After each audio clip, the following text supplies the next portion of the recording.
SpectreVision Radio. Uncanny Japan is author me, Teresa Matsura, exploring all that is weird from Japan. Strange superstitions and old wives' tales, cultural oddities and interesting language quirks. These are little treasures I dig up while doing research for my writing, and I want to share them with you here on Uncanny Japan. I hope you like the show.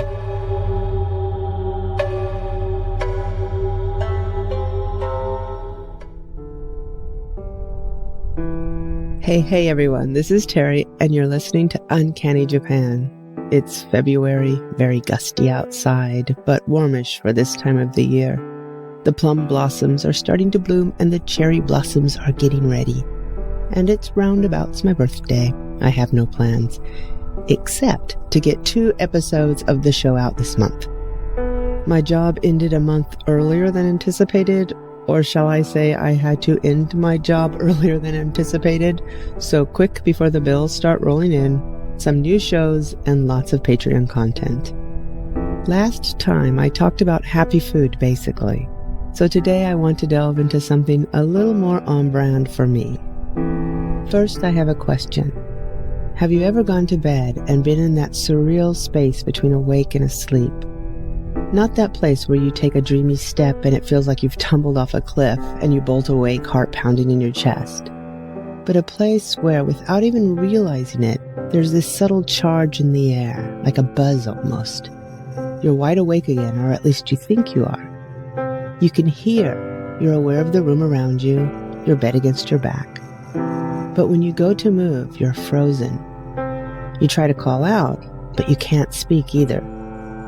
It's quite a terrifying experience when it first happens to you. It is, as you probably know, called sleep paralysis.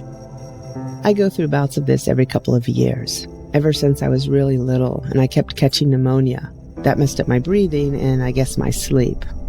I was also a chronic sleepwalker for years.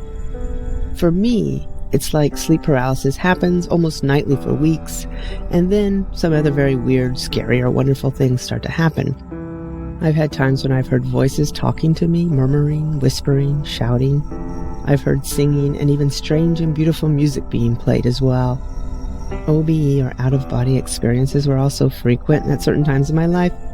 Oh, and I even had this brief period, probably a month or 2, after returning to Japan after being very sick, when I had exploding head syndrome.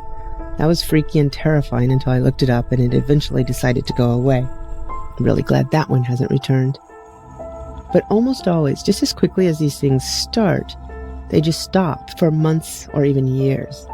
Knock on wood, I haven't had a long bout of sleep paralysis or anything too weird in a while, and that's kind of nice. A couple of quick facts that I just learned about sleep paralysis. Between 8 and 50% of people actually experience it sometime in their lives, and about 5% of people have regular episodes. And men and women are equally affected. Now, before I learned the word sleep paralysis, this was again pre-internet, so then late 1980s, I believe, and I was describing what was happening to me to a Japanese friend who was studying at my university. And she said, "Oh, that's Kanashibari. In Japan, lots of people get it, especially students studying for tests or anyone who's under a lot of stress."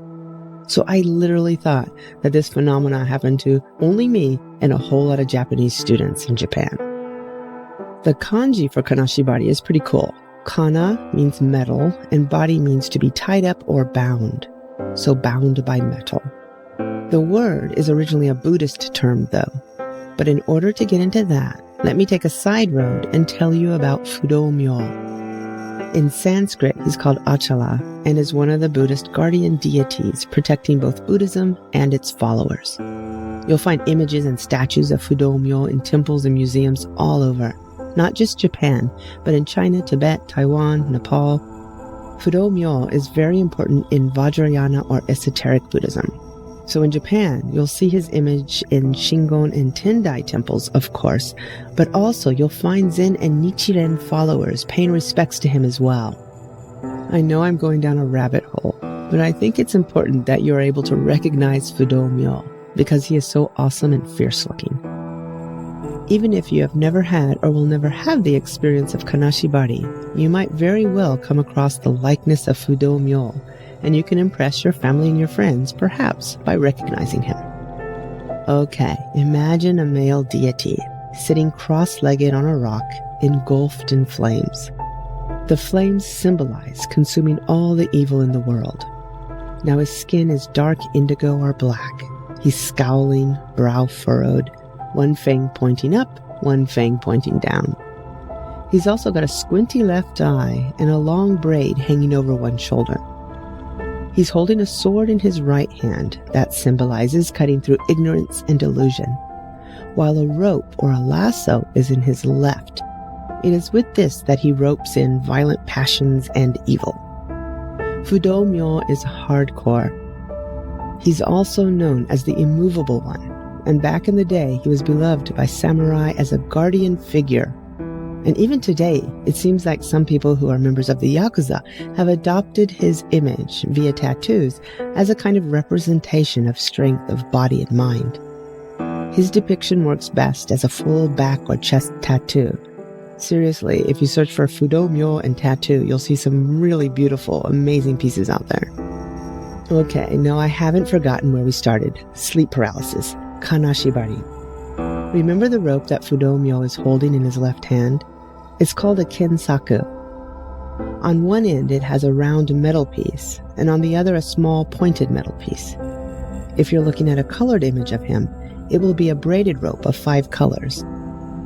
This is what he uses to tie up demons and rescue suffering beings. There is a sutra actually called the Kanashibari hole, and it is from this and that image of being tied up with this rope that the name of the phenomena derives, Kanashibari. While now, when you look around for anything related to Kanashibari online in Japanese, so many of the sites talk about the science behind it and not how it used to be viewed. But it's not hard to imagine that people used to believe that sleep paralysis was a kind of possession, possibly by a kitsune, fox, or a tanuki, or some other malevolent force. Also, have you ever heard of a makura gaishi? Now, I'm personally quite fond of makura gaishi, and I've written about them quite a few times. So let's take another detour and talk about them for a bit. A makura in Japanese is a pillow, and a gaishi or kaishi means to change or to turn. So a makura gaishi is a yōkai that waits until someone is deep asleep and then appears only to slip the pillow from under their head and move it to the foot of their futon.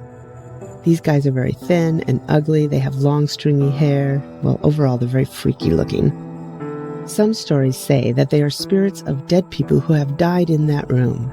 For example, travelers who have lots of money spend the night in an inn and then are murdered by the innkeeper who just wants to steal their wealth. Usually, though, they're just mischief makers.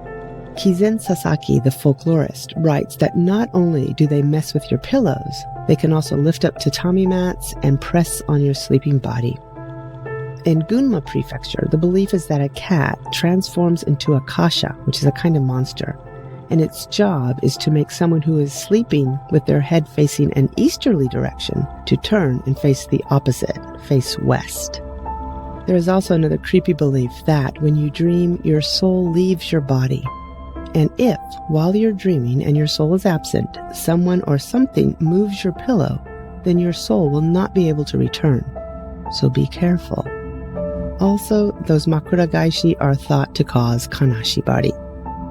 So there's this other thing that's related to a kanashibari, but that's a whole nother can of worms. So I'm going to talk about that next time. So today I'm going to end with sleep paralysis, kanashibari, Fudo-myo, the unmovable one, and the adorable, freaky-looking makura gaishi, or pillow flipper. The next episode, I'll get into a personal story and how I learned about another visitor who can come while you're lying paralyzed and helpless in your futon, unable to even scream for help. But that's next time. So I'm sending a great big thank you to all my patrons. You are absolutely wonderful. Whether it's my 2-year anniversary on Patreon or my birthday, or that I'm getting dangerously close to 50 episodes, I'm still giving away stickers to every patron who wants one, old or new. There are also lots of bedtime stories up there, binaurally mic'd sounds, behind-the-scenes shows, And as well, recently I've been doing a lot of recipes, so I'm going to start getting those up on the page as well. Thank you everyone for listening, and I will talk to you again very soon. Bye-bye. Psst. Hey, do you like scary stories? Or maybe you don't do full-on horror, but enjoy a nice dark tale, something creepy involving Japanese folklore and superstition? Well, if that's the case, you can sneak on over to Amazon or wherever you like to buy books and look for my 2 short story collections, A Robe of Feathers and The Carp-Faced Boy. All you need to do is search for Teresa Matsuura. Let me spell that for you. TheresaMatsuura. Another place you can find me doing things is on Patreon. There, once a month, for my $5 and up patrons, I translate, retell, and record obscure Japanese folk tales. Some are dark, some are humorous, some are just weird. And lastly, another super sweet thing you can do is to write a review on iTunes. By doing this, you help like-minded people find Uncanny Japan. It's a little thing, but it means a lot, and it's a great big help. Thank you. I'm Teresa Matsuura, and I'll talk to you soon.